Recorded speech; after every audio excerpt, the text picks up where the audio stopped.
Chapter 12 Istanbul.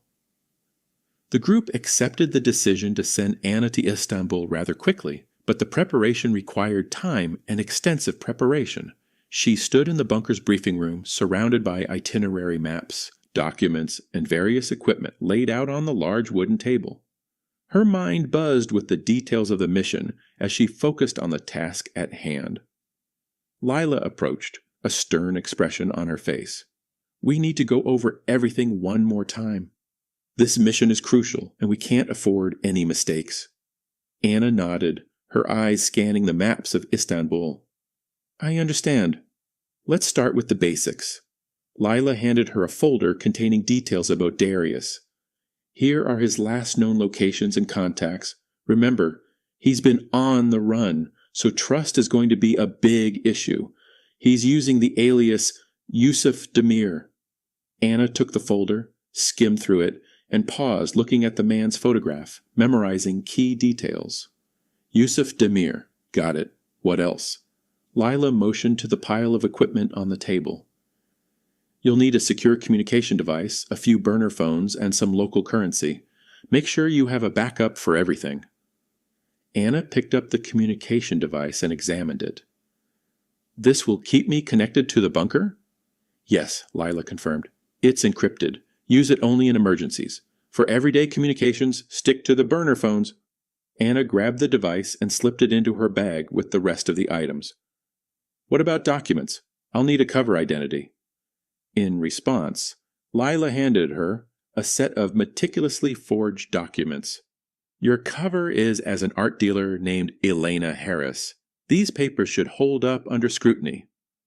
Anna examined the documents. A British passport, business cards, and various other papers all bore the name Elena Harris. "Art dealer. Nice touch." "Thank James for that one," Lila smirked. "He figured it would give you a plausible reason to move around the city and meet with different people." She looked over at James, who was resting nearby but still aware of the conversation. He gave both women a thumbs up. "Just be careful, Anna," he pleaded again. His voice was still a bit strained from his recent injury. "Istanbul's a beautiful city, but it can be a treacherous maze. Stick to the plan." "I will," Anna assured him, then turned back to Lila. "What about local contacts? Do we have any allies in the city?" Lila shook her head. "None we can trust completely. You're on your own for this one. But we've set up a safe house for you. The address is in the file." "Okay. I need to pack a few personal items and finalize my disguise."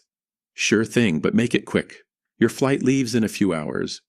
Anna moved to her quarters, where she busied herself selecting contents for the rest of her baggage. She packed a balanced selection of professional attire and casual wear, ensuring she could be dressed appropriately in various settings. Her traveling disguise was already in place. She wore a dark brown wig styled in a sleek bob, and subtle prosthetics altered the shape of her nose and cheekbones.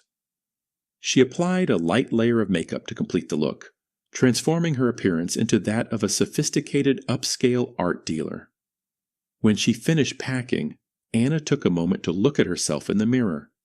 The woman staring back at her looked composed and confident, but in reality, she could feel the nerves buzzing beneath the surface. She took a deep breath, steeling herself for the precarious journey ahead. Lila entered the room, holding a small, inconspicuous bag. "Here are some additional essentials: a first aid kit, a lockpicking set, and a few gadgets for emergency use. And remember, if anything goes wrong, don't hesitate to abort the mission. Your safety is our priority." "I'll be careful, Lila. Thank you for everything." She gave her a warm, tight hug. "Stay safe, Anna. We'll be monitoring you as best we can. Remember to check in with James regularly." With one last look around her quarters, Anna gathered her luggage and made her way to the exit. James was waiting for her in the hallway, leaning against the wall for support. The overhead lights bathed them in a warm, golden hue over them as they quietly stood facing each other. The air between them was filled with emotions and heavy with the weight of their impending separation. Anna's fingers brushed against James's cheek, tracing the line of his jaw with a tenderness that spoke volumes. Her eyes were moist under the slightly lowered lids. "I'm going to miss you," she whispered softly. Her voice was breaking a little with the force of her feelings. In response, he slid his hands around her waist, pulling her closer until their bodies were pressed together in one tight embrace. He could feel the warmth of her body, the steady rhythm of her breathing, and the soft, pleasant scent of her perfume. A pretty color rose in her cheeks and fluttered languidly as she looked up at him, her eyes searching his for reassurance and comfort. "I wish I didn't have to go," she admitted after a minute. "But I have to. There's so much at stake." James cupped her face in his hands, his touch both tender and possessive. "I know, and I'm proud of you, Anna, for leading this mission. You're stronger than you realize. Just promise me you'll be careful." She smiled weakly, her eyes locked on his, her heart aching at the thought of leaving him behind. "I promise, but you need to promise me something too." He chuckled in mild amusement. "What?" "That you won't do anything reckless while I'm gone. I need to know you'll be okay while I'm gone." "I promise," he murmured back, hiding his face in her long, wavy, soft hair. "I'll stay safe. I'll wait for you, no matter how long it takes." She wasn't ready to pull away yet. She stayed in his arms, head tucked under his chin, trying to memorize the feel of him, the measured sound of his heartbeat, the way his hand rested at the small of her back like he was afraid she'd slip away. She tilted her head back a little to meet his eyes, those impossibly beautiful blue eyes that always made her heart stutter. "James." She hesitated, then let the words fall out before she could stop herself. "I love you." His eyes locked on hers, and for a second he just stared, like the words had knocked the breath out of him. Then he gave the softest, almost broken laugh and said, "God, Anna, I love you too." Their lips met in a kiss that was slow and intoxicating, a symphony of passion and longing. His mouth moved against hers with a deliberate slowness, savoring the taste and sensual texture of the skin.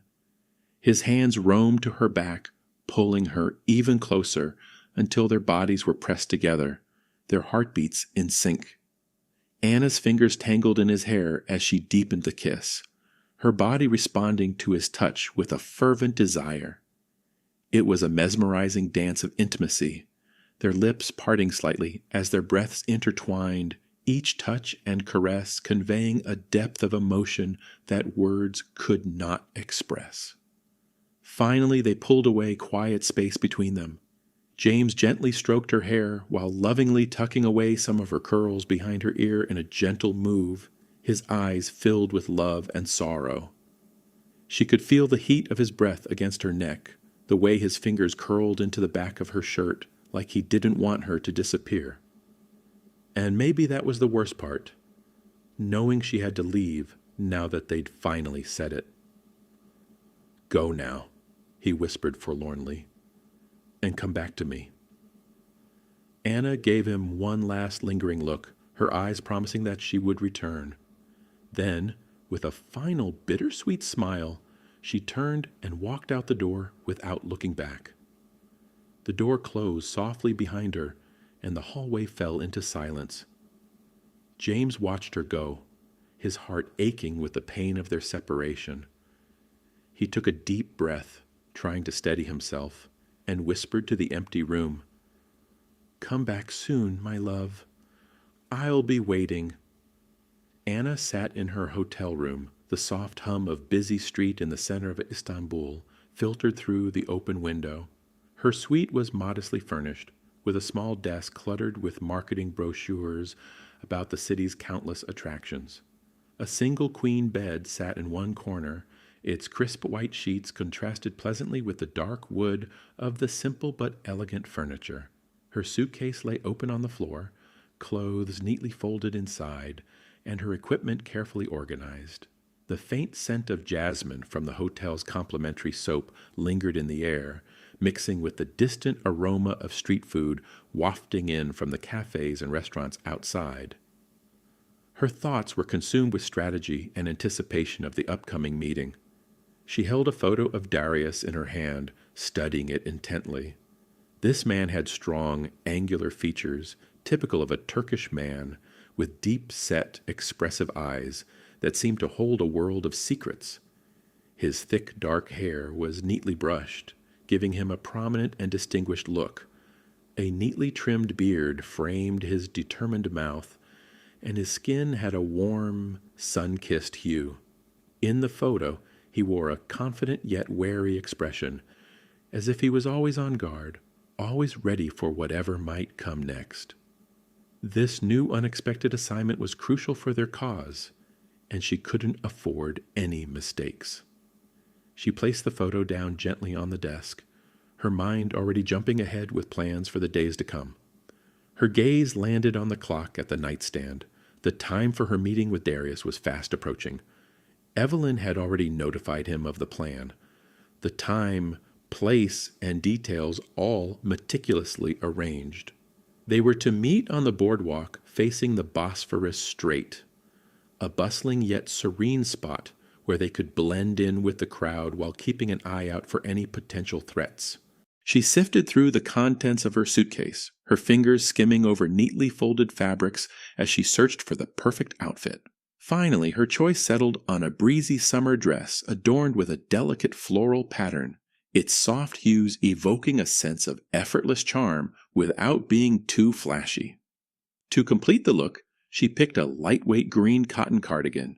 It highlighted her eye color beautifully and was a practical addition in case the weather turned breezy. She felt content with the ensemble. It struck just the right balance, casual yet put together, perfect for blending in as a carefree tourist on vacation. Slipping Darius's photo into the pocket, she grabbed her purse and double-checked its contents. Everything she needed was there: her passport, local currency, a small but powerful handgun, and a communication device linked directly to the resistance headquarters. When she stepped out of the hotel, the vibrant life of Istanbul enveloped her.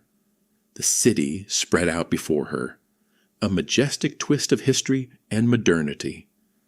The street was a moving mural, cafe tables spilling onto the sidewalk, scooters weaving between taxis, a man pushing a cart stacked with roasted corn yelling, "Monsieur, sıcak monsieur," with all the drama of a headline.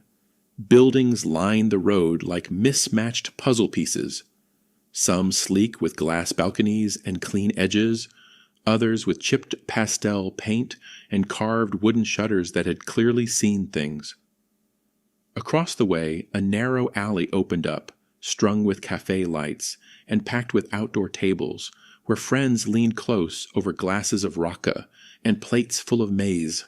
Minarets rose in the distance, clean, elegant shapes that caught the light like blades. A mosque with pale stone and intricate tile work sat just beyond the tram tracks, its entrance filled with people slipping off shoes, adjusting scarves, dipping into the rhythm of prayer. A group of girls in ankle-length coats and sneakers breezed past her, laughing in Turkish too fast for her to catch. A vendor near the corner had trays of baklava glistening in his glass case. The scent of roasting chestnuts drifted past her, tangled with cardamom, citrus, the sharp sweetness of pomegranate molasses. From a side street came a sudden burst of music, loud, fast, unapologetic. There was color everywhere. Graffiti half hidden behind hanging rugs, fresh produce stacked in perfect pyramids, signs layered in Turkish and English, old and new fonts clashing together like the city couldn't decide which era it liked best. Somewhere behind it all, the Bosphorus cut through the skyline like a silver thread. Ferries moved slow and steady, linking continents in their languid revolutions. The sheer beauty and complexity of the megapolis took her breath away, but she quickly refocused on her mission. She was here for a purpose, and she would see it through. When she arrived at the meeting spot, the sun was beginning to set. spreading the last of its shining glory over the Bosphorus, and the wide paved boardwalk was crowded with locals and tourists alike, all enjoying the evening promenade. The strait's waters sparkled like a sea of diamonds, and the breeze carried in the salty tang of the ocean mixed with the tempting aroma of grilled kebabs from nearby food stalls. Anna's heart pounded as she made her way to the meeting point. Her thoughts were full of anticipation and apprehension, each step bringing her closer to the encounter that could change everything. When she arrived, she briefly scanned the area, looking for the face she had memorized from the photo, her eyes darting around for any sign of Darius. Minutes turned into hours. The sky gradually grew dark, and the city lights twinkled to life around her. The crowd thinned, and the once bustling boardwalk gradually grew quieter. Anxiety gnawed at her as she continued to wait, her senses on high alert for any sign of danger or Darius's arrival. But he never showed. As the night deepened, Anna's worry grew. She shrugged and wrapped her light green cardigan tightly as the breeze from the strait grew colder and stronger. She knew she couldn't stay out much longer without drawing unwanted attention. Reluctantly, she made her way back to the hotel, her mind plagued with questions and fears. What had happened to Darius? Had the Consortium found him? Was he in danger? What should she do now? The hotel lobby greeted her with quiet indifference as she moved through it, her mood clouded and restless. The gleaming marble floors and elegant decor felt almost mocking after the anxious hours spent waiting on the boardwalk. She approached the front desk, her voice lacking any particular hope, as she asked, "Hello, was there any messages or visitors for me?" The receptionist, a young woman with a polite smile, checked the logbook. "Actually, yes, there is something for you," she exclaimed with slight accent, reaching under the counter and producing a small envelope. "This was left for you earlier today." Anna's heart skipped a beat. She took the envelope, her hand shaking slightly with excitement. But the message wasn't from Darius. The handwriting on the front was unfamiliar. The envelope was simply addressed to Harris E.A. from Dampen M.E. Puzzled, she thanked the receptionist and headed to her room. Once inside, she plopped on the edge of the bed, the envelope feeling almost weightless in her hand. She carefully opened it only to find a blank note inside. Frustration welled up. She thought it must be a cruel joke. Too tired to continue, Anna left the note and envelope on the bathroom counter as she brushed her teeth. "I'll deal with you tomorrow," she muttered tiredly, tapping the note with a slim finger and furrowing her brow in frustration. The long flight, the walk around the city, and the drastic time zone change had drained her. As she climbed into bed, her mind continued to process the situation with Darius and the strange note. But the weariness of the day quickly pulled her into a deep, restless slumber.